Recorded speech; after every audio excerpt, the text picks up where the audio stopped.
Please welcome back Palita Chunsaengchan.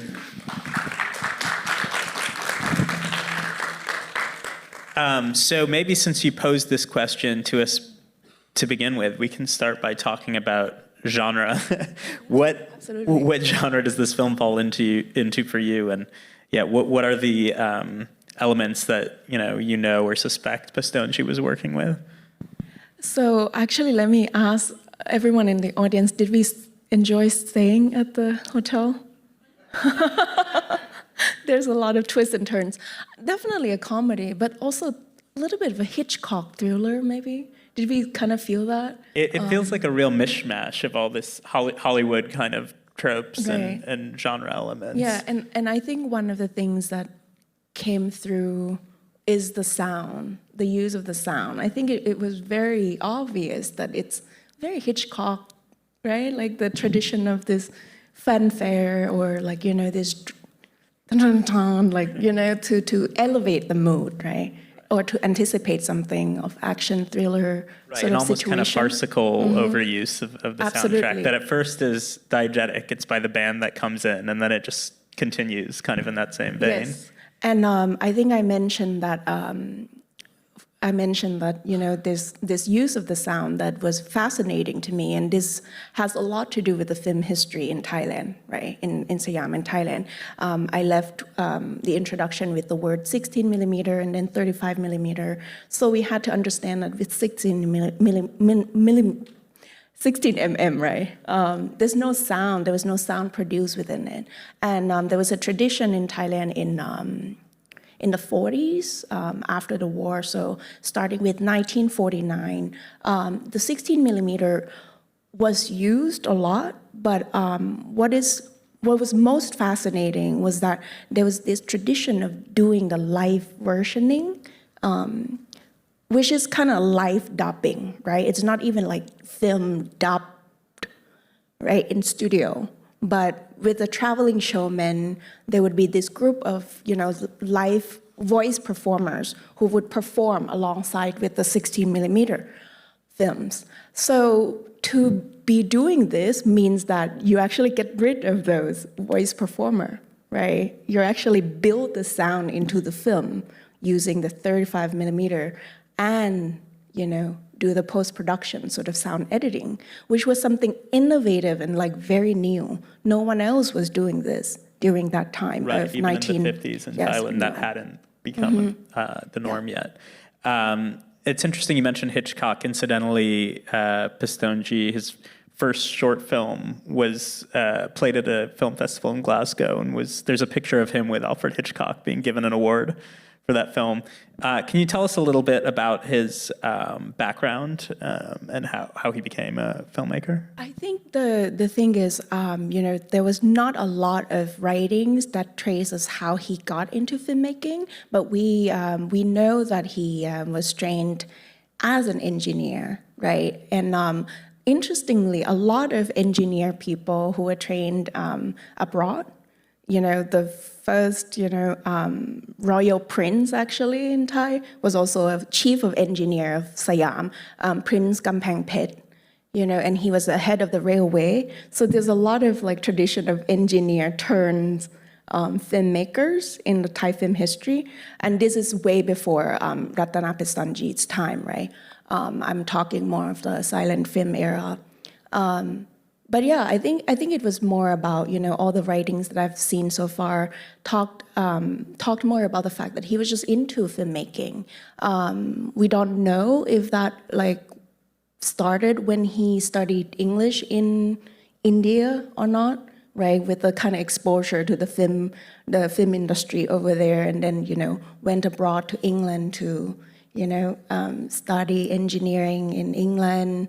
A lot of movie theaters, right? And by the way, you have to imagine as well that Thailand in the 50s, there were already a lot of investment by MCM, by, Hollywood Film Studio.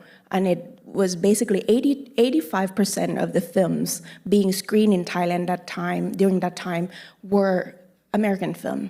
Right, and they all had offices in Bangkok to distribute these movies. Even though local films, right, like with 16 millimeter, even though they were popular, Thai people love American films, and this went back even, to the 1920s, which is the period of time that I work more closely with. We saw all the serials, a lot of translation in the film periodicals and newspapers show that, we watch Three Musketeers, we watch Pearl White, right? Some of you knew those stuff. So I think there was already a tradition of film, like movie going in Bangkok especially. And, to some degree, I think it blurs the line around the class system as well, right? With film being a mass medium and then a popular culture. So I think everything like became, concentrated for cinephilia, right? Like for that kind of like emergence of cinephilia. But one thing I wanted to mention is that Ratana was very, very keen on making film less commercial, but to be more of an art form, right? And now I'm actually curious to hear as well, like, do we see that? How do we sort of understand that through this film? So when I said that he was the kind of father of auteur cinema in Thailand, that was what I mentioned. That was what I meant, right? That he sort of inspired the generation of filmmakers in Thailand to not only like follow that type of traditional 16mm stock plot, stock characters, rather short film, right? And not really thinking through the cinematography and other elements of cinema. Right, he was the first person who turned the 16mm and like founded the film company for the 35mm specifically.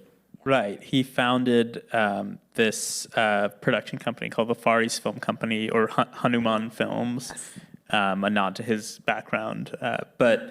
And he did this, I believe, with an American who was later revealed to be a CIA operative. Yeah, there's a lot to say about actually about that part as well, right? I mean, historical context.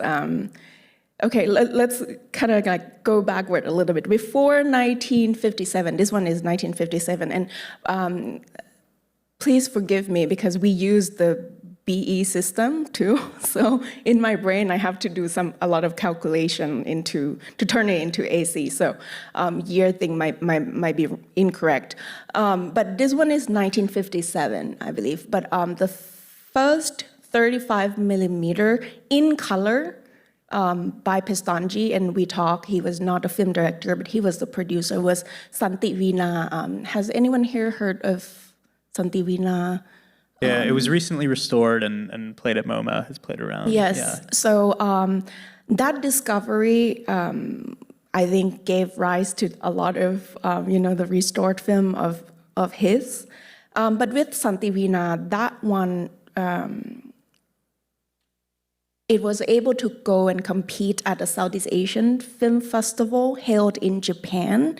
And there's a long story to that, right? Like, Professor Sang Jun Lee actually wrote about it in the Cultural Cold War, I believe that's the title of the book, about this whole collaboration between America wanting to fend off communism in Asia. So, we sort of established that type of cultural tie through cinema and film festival, especially. So the first place that they went was to Japan, and of course, like Kurosami, right? The rise of Rashomon and the fact that it won awards, right, and set into this sort of like that understanding of Japanese film aesthetic and all, like really introduce Asian cinema into the next step, right? So there's a little bit of political context there, right? That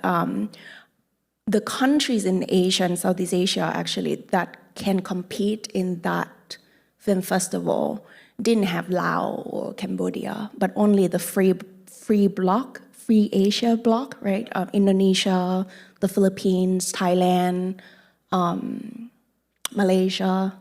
I'm not even sure if Malaysia is there, but you know, Professor Sang Jun Lee wrote about it as well. So that goes back to your question. That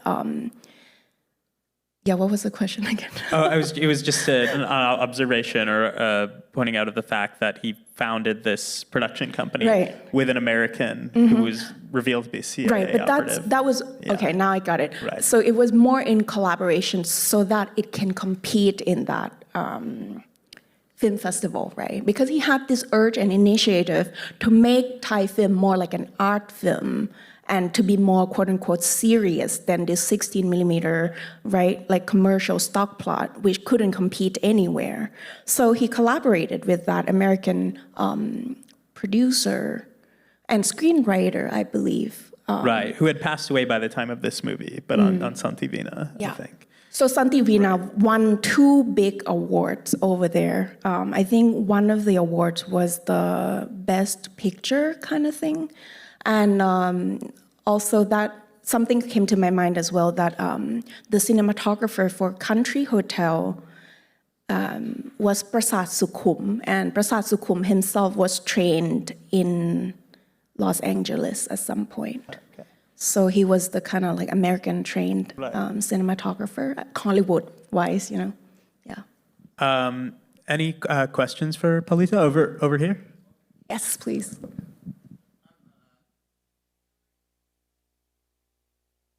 Yes.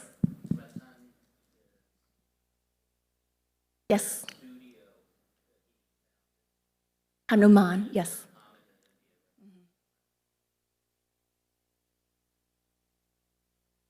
Yes, absolutely.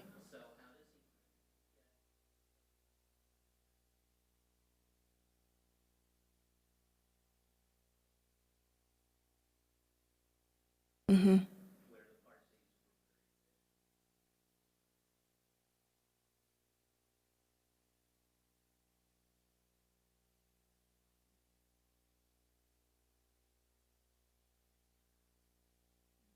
Thank you so much. I think, you know, his biography, like I said, you know, there was not a lot that went into that direction yet, but you're absolutely right. His family is immigrated from India, and he is of the Parsi Indian origin. Right.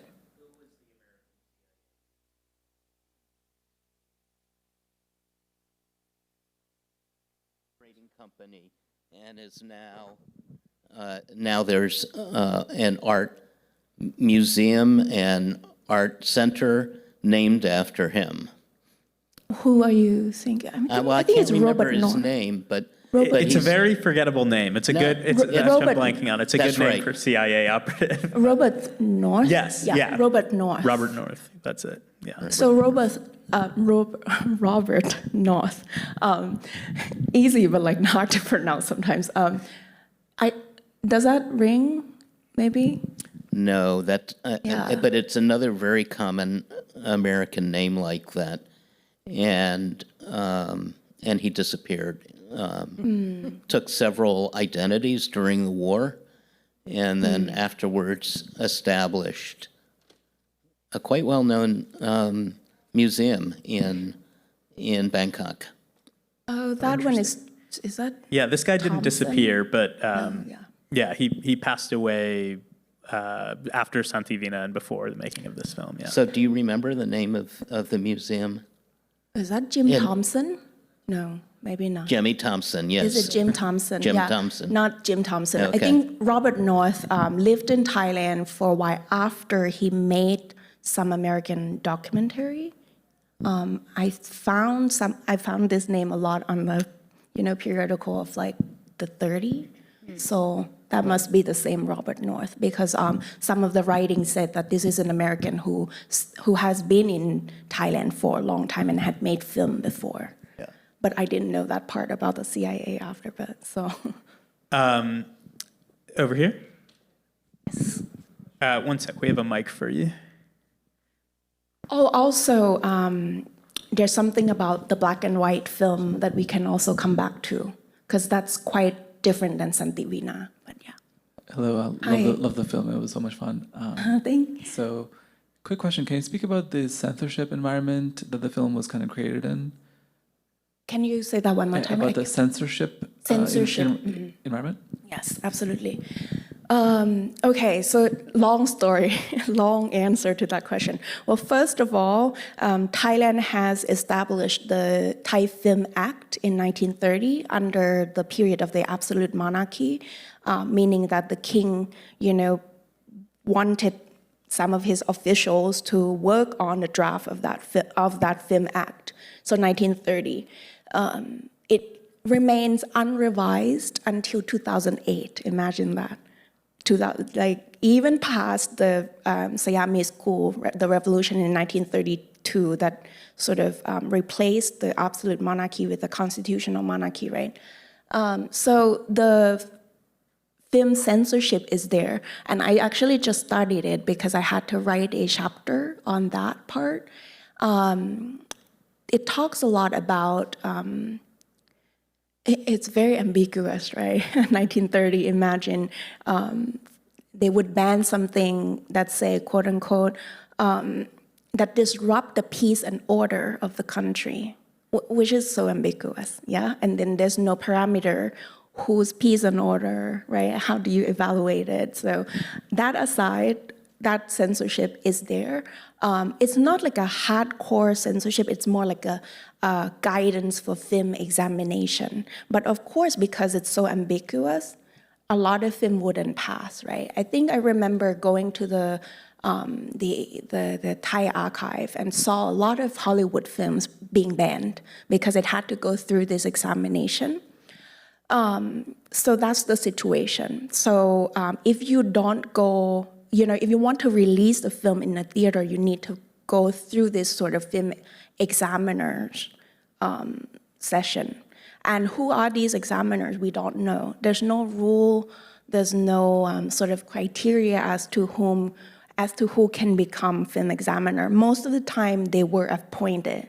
And this is, you have to understand the tricky time, right? Like political tumultuous years, like chaos, because it's changed from, the whole political regime to another political regime. There was a lot of coup, right, during that time as well. So there's that part, more like political, social context. A little bit more on that type of examination part. So Santi Veena, which was made, 1953, and it competed in the Southeast Asia Film Festival in 1954. Santi Veena, because he rushed to make this film and to send it to Japan to compete with the festival, he forgot to pass it. He forgot to kind of submit it to the film examination. So once it got the award, he actually was penalized for getting an award. So you have to imagine someone who wanted to make, like filmmaking a thing in Thailand as a quote unquote art, right? And it showed up quite a lot, the reference to the artist and stuff like that in the film, getting penalized because he forgot to submit it even though he won the award. And this is the type of situation that happened a lot, if you know Apichat Pongvirasetakul, that type of film censorship, right? And now he's moving on to Colombia, right, with Memoria, wanting to film outside of the country. It was part and parcel. So I really appreciate that question. Yeah. Over here, one more minute. Thank you so much, and I appreciate that context of the American involvement and thinking of it, quote unquote, as soft power, because that certainly happened also in music to a great degree. And it's really interesting because so many people who worked at embassies had various tentacles, we'll say. So, I think sometimes at that time, the idea that someone was CIA was maybe more, there was a believer in some sort of mission to bring this soft power. It's particularly poignant at this moment, I must say. But my question is, do you see subtext, political subtext within the film that are sort of subtly told without it being bombastic? Are there messages, for example, the people's, he talks about the people's money. Are you going to steal the people's money? And the fact that really authorities don't come in till the very end, and they're really useless. I'm just curious if you see some of those social messaging underlying some of the film. Thank you so much. I think you're absolutely right? I think, well, first of all, the first part, I really appreciated it. I think, I am a firm believer that in the question of infrastructure, right? I think when we say American influence is not negative or positive, this is like infrastructure, on an infrastructure level. I was writing about, the transition from silent film to sound film. We had 2,000 feet of footage for the sound film to make, precisely because the American friends left the footage to Thai people, right? So they could make film. So I believe in infrastructure. A little bit of the reference to the music, right? The jazz music and the sort of like the post-editing, the post-production sound editing, a lot of like music that's like so familiar to us. It's really Hollywood. So it's like the type of sensibility of the time. I think the second part you asked about the kind of maybe like political context during that time. Absolutely, the mistrust in the institution, right? 1957, if I'm not wrong, I could not count because there's so many military coups. So by that time, I think 4 maybe already, 4 military coups already. So the change and switch back and forth between, who's ruling the country, who has the power, a lot of outlaws for sure, right? And this transition into this kind of like money as a mode of living, right? And social inequality and all those things. Tiny bit of like that type of like social injustice and the money thing, right? With the worker. And that plays into that sense of course, there's this like inequality and a big gap in incomes, and people try to figure out, right, like they want to be of a merchant class, but most of the people were still, working in agricultural. It seems like such a DIY, do-it-yourself in the village, and the officials are not going to come to the fore until and a lot of reference to Bangkok as the center, right?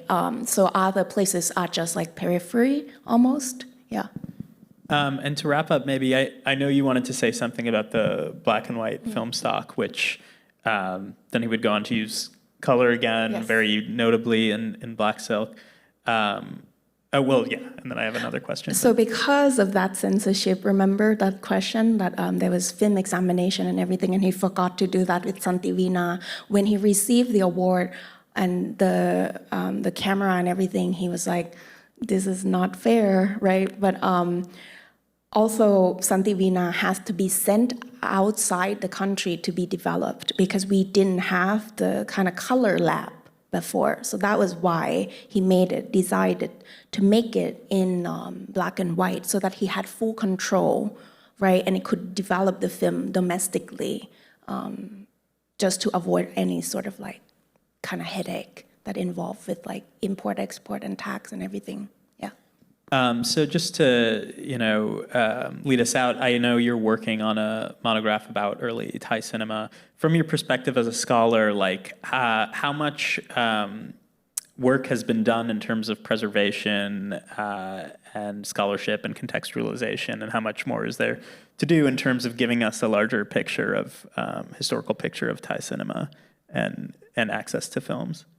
I mean, a lot. A lot. And, all credits to the Thai Film Archive.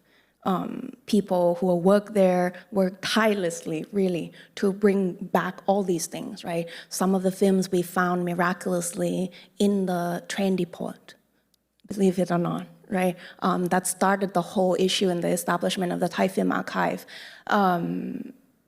This film, or actually the King of the White Elephant, 1942, for example, was found somewhere else because, we rely on copies elsewhere. Film preservation up until 2000 didn't really exist, right? And you have to imagine the kind of tropical weather and everything. It was not ideal for film preservation.